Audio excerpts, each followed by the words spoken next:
Hello guys, मैं आपको inform करना चाहता हूं कि पहले मेरे चैनल का नाम अमेजिंग मैथ्स था, जिसको मैंने बदलकर पीएस मिश्रा मैथ्स क्लासेस कर दिया है।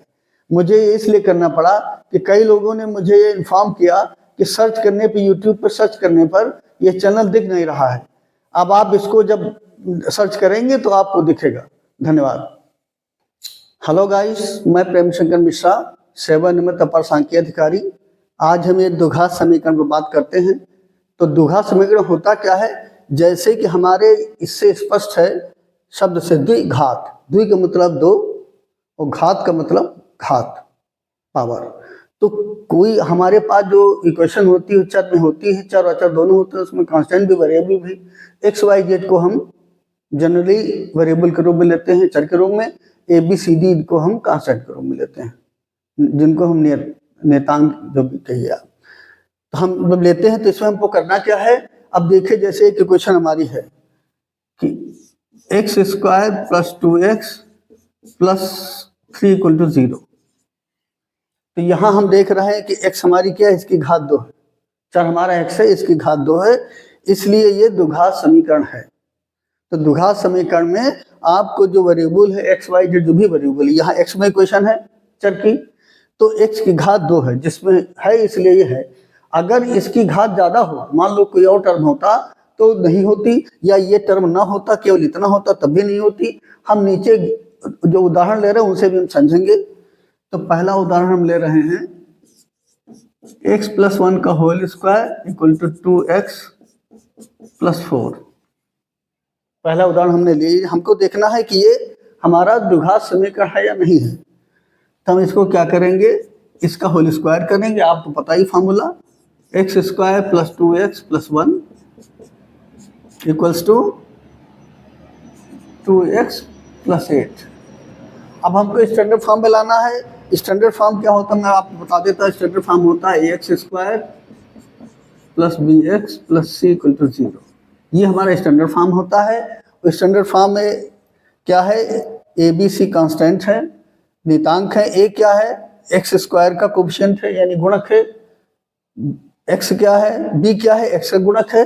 और सी इंडिपेंडेंट कांस्टेंट है। ये आपको ध्यान रखना है।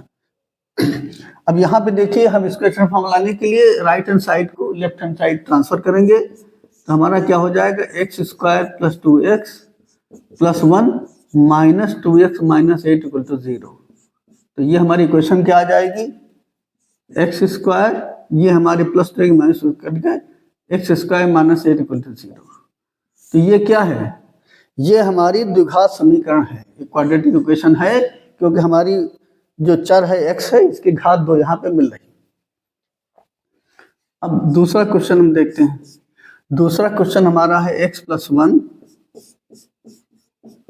x plus 2 equals to x plus 5।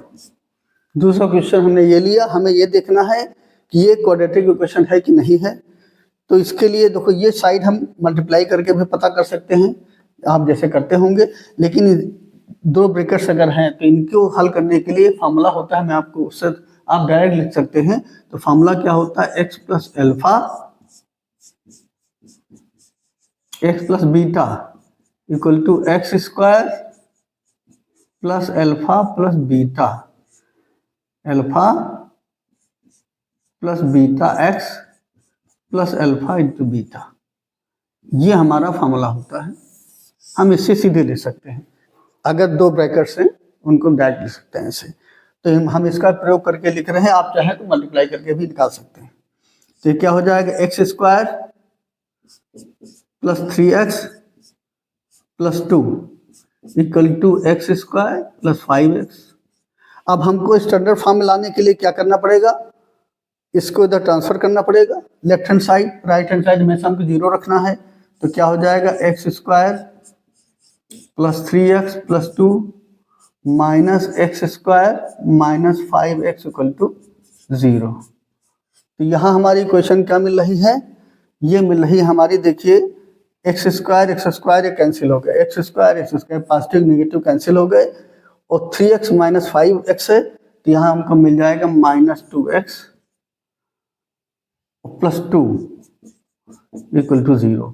तो यहाँ देखिए x की घात क्या है, x की घात 1 है, x की घात 2 का टर्म नहीं है, इसलिए ये हमारा द्विघात समीकरण नहीं है। क्लियर? अब एक एग्जाम्पल और लेते हैं, इससे आपको क्लियर हो जाना चाहिए। मैं ले लेता हूं कि x इंटू एक्स प्लस 3 का whole square equal to x into x minus 2। हमने थर्ड एग्जाम्पल ले लिया।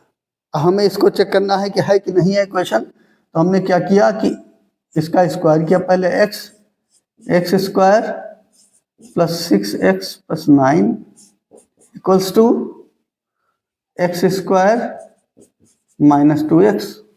अब जैसा हमें पता है कि हमें इसको स्टैंडर्ड फॉर्म लाने के लिए राइट साइड को लेफ्ट हैंड साइड ट्रांसफर करना है,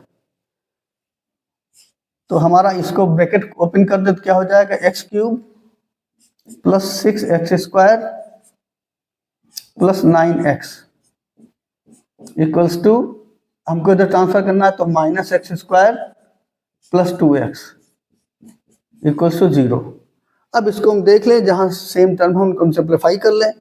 तो देखिए ये हमारा आ गया अब x cube plus 6x square minus x square, ये हो जाए x cube plus 6x square और माइनस एक्स स्क्वायर यानी कि प्लस 5x स्क्वायर,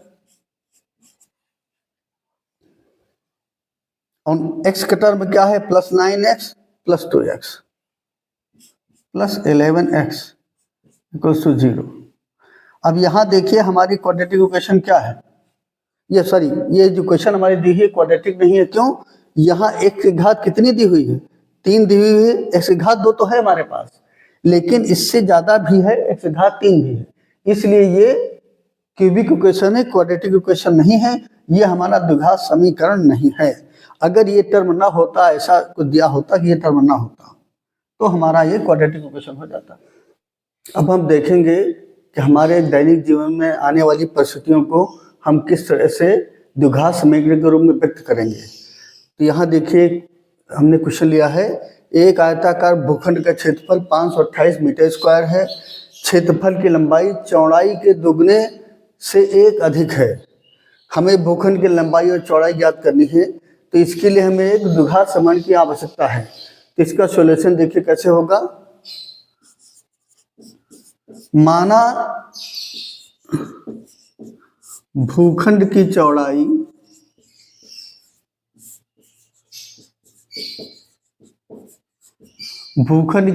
बराबर x मीटर, ये हमने मान लिया भूखंड चौड़ाई x मीटर है। तो प्रश्न के हिसाब से कह रहे हैं लंबाई कितना है, चौड़ाई के दूनी से 1 अधिक है, तो लंबाई कितनी हो गई भूखंड की, लंबाई हो गई 2x plus 1, 2x plus 1 metre. अब क्षेत्रफल हमको पता है कि लंबाई गुणे चौड़ाई होती है।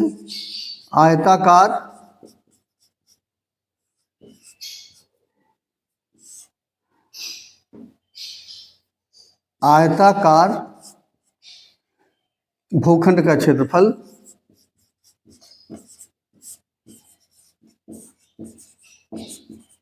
बराबर लंबाई गुणे चौड़ाई, ये हमको पता है, तो हमको यही करना है। तो हमारा क्षेत्रफल क्या आ जाएगा, 2x प्लस 1 इंटू एक्स, ये कितना है 528, ये बता रही इतना क्षेत्रफल है हमारा। तो हमने ये क्षेत्रफल निकाल लिया, तो जितना क्षेत्रफल दिया इसके बराबर हो गया। अब इसको आप सिंप्लीफाई कर लीजिए, ये हमारा आ जाएगा 2x square plus x equals to 528। अब हमको स्टैंडर्ड फॉर्म में लेना है। स्टैंडर्ड फॉर्म क्या होता है, x square plus b x plus c equal to 0। तो इसके लिए हमें राइट हैंड साइड में 0 ही रखना है, जो भी टर्म है उसको आपको लेफ्ट हैंड साइड ट्रांसफर कर लेना है। तो ये हमारा आ जाएगा 2x square plus x minus 528 बराबर 0। ये हमारा स्टैंडर्ड फॉर्म आ गया और यही हमारा रिप्रेजेंटेशन हो गया इस प्रश्न में। अब हम दूसरा प्रश्न देखते हैं। रोहन की माँ उससे 26 वर्ष बड़ी है, उनकी आयु का गुणनफल अब से 3 वर्ष बाद 360 हो जाएगा। हमें रोहन की वर्तमान आयु ज्ञात करनी है। इसके लिए हमको पता करना है कि द्विघात समीकरण में हम कैसे व्यक्त करेंगे। तो सॉल्यूशन देखिए, अब चूंकि रोहन की आयु का हमें द्विघात समीकरण पता करना है तो हम रोहन की आयु को मान लेंगे।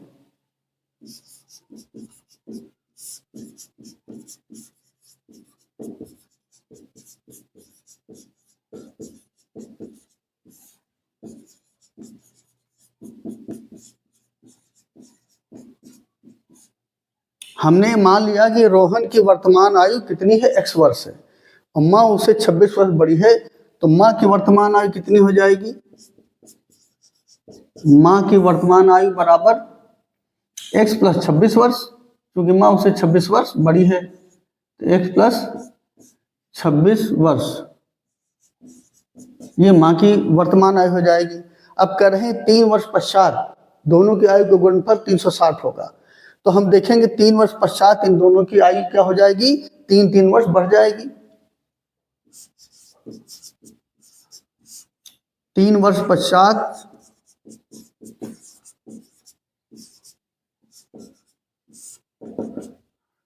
रोहन की आयु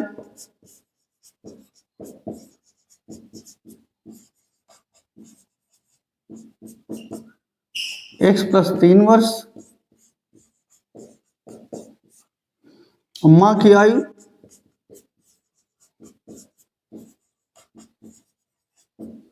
ये हो जाएगी x प्लस 29 प्लस 26 प्लस 3 बराबर 29 वर्ष, x प्लस 29 वर्ष। अब इनका क्या कहना है, इनका कहना है कि इन दोनों का गुणनफल, प्रश्न में क्या कह रहा है, इन दोनों का गुणनफल क्या है, 360 है, तो हम इसका गुणनफल निकाल लेंगे।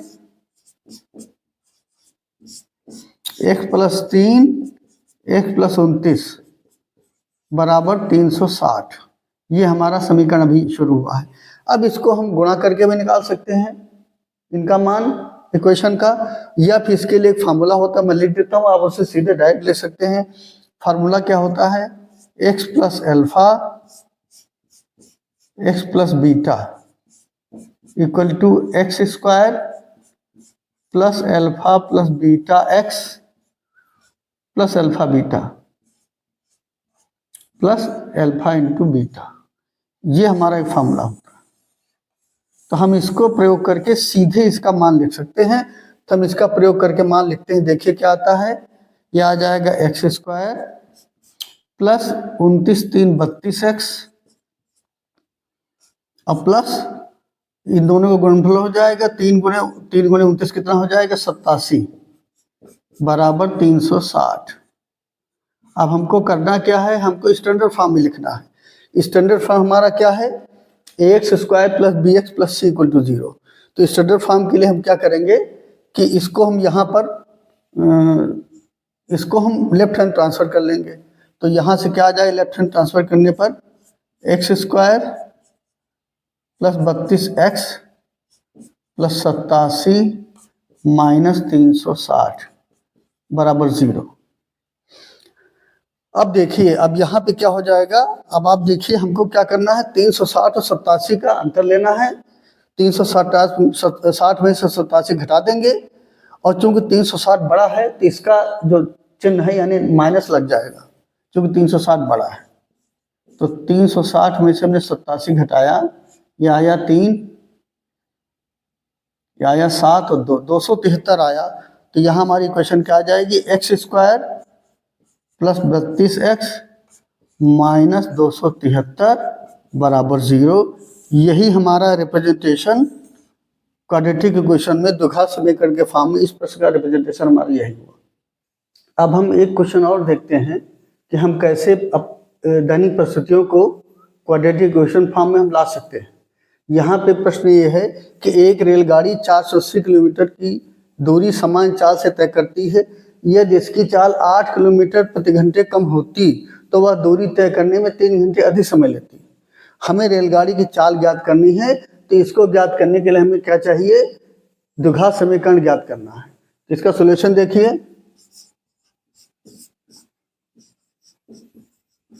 माना रेलगाड़ी की चाल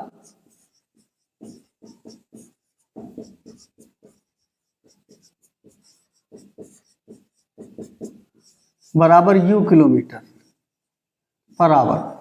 हमने मान लिया कि रेलगाड़ी की चाल जो है, जो समान चाल है, ये u किलोमीटर प्रति घंटे है।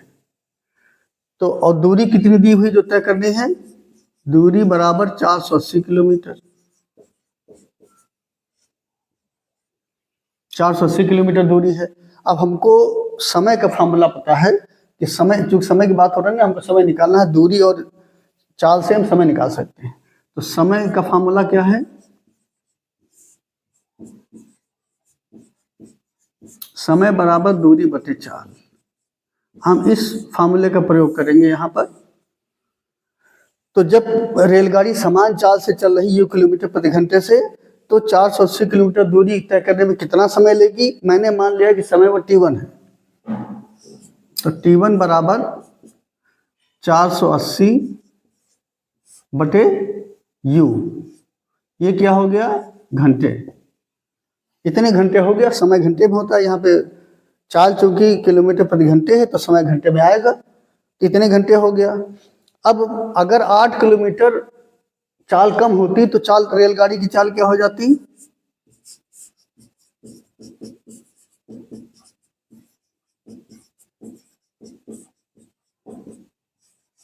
u minus 8 kilometre per hour. 8 kilometre प्रति घंटे चाल कम होती तो हमारी पहले u थी, हो जाती u minus 8 kilometre per hour. अब इस चाल से चलने पे हम मान लेते हैं t2 समय रेलगाड़ी लेती है उसी दूरी को। तो t2 बराबर हमारा हो जाएगा 480 बटे u माइनस 8। ये हमारा हो गया, ये घंटे हो गया, इतने घंटे, ये घंटे हो गया। अब एक चीज देखिए, T2 जो है 3 घंटे, T2 जो है 3 घंटे बड़ा है। T1 से बता रहे हैं ना कि 3 घंटे अधिक समय लगता है। तो हम क्या करें, जो अधिक समय T2 का है 3 घंटे, इसको हम T2 से माइनस कर दें 3 घंटे, तो ये T1 के बराबर हो जाएगा। तो हम यहाँ क्या करेंगे, अब T2 माइनस T2 माइनस 3 बराबर T1। ये हमारी कंडीशन आ गई है क्वेश्चन के हिसाब से। अब हम T2 T1 की वैल्यू रख देंगे, ये जो दी हुई है। तो यहाँ क्या आ जाएंगी, T2 हमारा है 480 बटे u minus 8 minus 3 equals to 480 बटे u। ये हमारा ये आ गई। अब यहाँ हम क्या करेंगे कि लेफ्ट हैंड साइड में ये हम एलसीएम लेंगे u माइनस 8। तो हमारा यहाँ इक्वेशन क्या हो जाए, u माइनस 8 एलसीएम लेने से u माइनस 8 हमारा नीचे हो जाएगा और ऊपर आ जाएगा 480 minus 3 u minus 8। 480 minus 3 u minus 8 equals to 480 बटे u।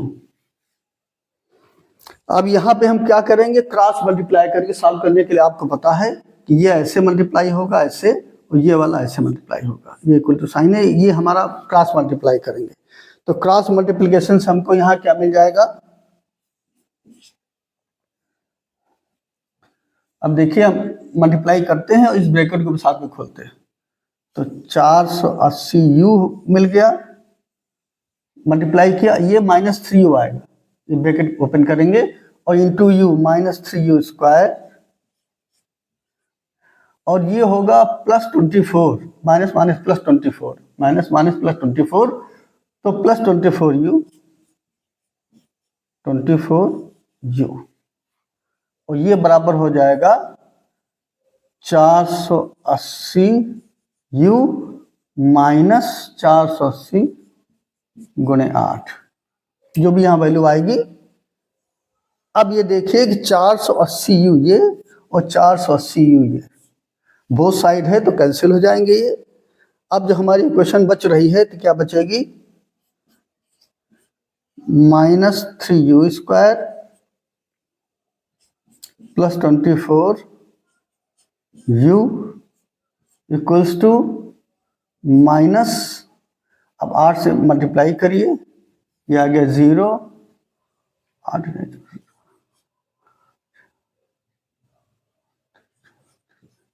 ये आ गया 3840, minus 3u square plus 24u equal to minus 3840।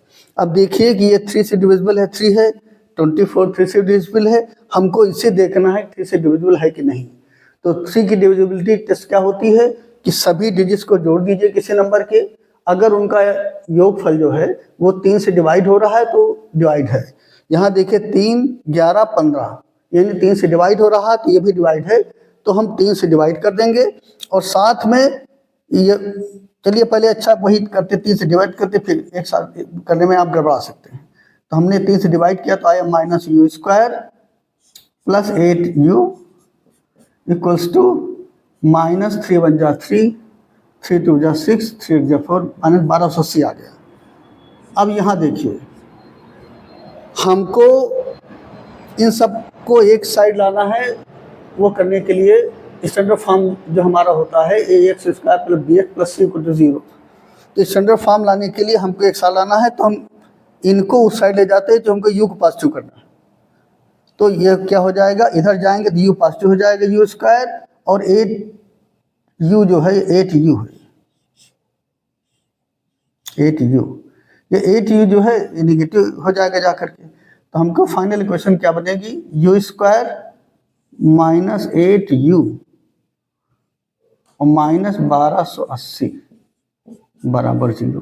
ये हमारा रिप्रेजेंटेशन हो गया, इसका क्वाड्रेटिक इक्वेशन फॉर्म में ये आ गया द्विघात समीकरण में। इसको हम हल करेंगे तो u की चूंकि हमने चाल मानी है समान चाल, तो हमारी रेलगाड़ी की चाल निकल आएगी जब हल करेंगे तब। ये मेरा द्विघात समीकरण पर 10th क्लास के लिए पहला एपिसोड है, पार्ट 1। इसमें मैंने आपको क्या समझाया है कि हम कैसे पहचानेंगे कि हमारी द्विघात समीकरण है कि नहीं, एक तो ये चेक करना। दूसरे जो हमारी परिस्थितियां दैनिक हैं उनको हम कैसे क्वाड्रेटिक फॉर्म में द्विघात समीकरण में एक्सप्रेस करेंगे, कैसे निरूपित करेंगे, ये हमने आपको बता दिया है। अब अगले जो पार्ट 2 हम देंगे उसमें हम आपको बताएंगे कि इन समीकरणों को हमें हल कैसे करना है, किस तरीके से करना है। अगर आपको हमारा वीडियो अच्छा लगा हो, मैं समझता हूँ कि आपको जो मैंने समझाया समझ में आ गया होगा। अगर आप हमारा वीडियो अच्छा लगा हो तो हमारे चैनल को आप सब्सक्राइब करिए, बेल आइकन दबाइए, शेयर करिए, लाइक करिए। धन्यवाद।